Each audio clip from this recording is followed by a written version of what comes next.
सत्यानन्दचिदात्मने सर्वान्तरात्मने श्रीमद् वेङ्कटेशाय मङ्गलम्।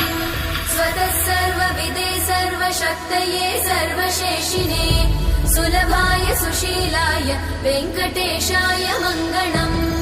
परस्मै ब्रह्मणे पूर्णकामाय परमात्मने प्रयुञ्जे परतत्त्वाय वेङ्कटेशाय मङ्गलम्।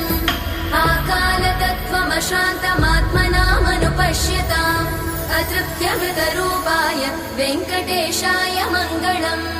प्रायस्वचरणौ पुंसां शरण्यत्वेन पाणिना कृपया दिशते श्रीमद् वेङ्कटेशाय मङ्गलम्। दयामृततरङ्गिण्यास्तरङ्गैरिव शीतलै अपाङ्गैः सिञ्चते विश्वं वेङ्कटेशाय मङ्गलम्।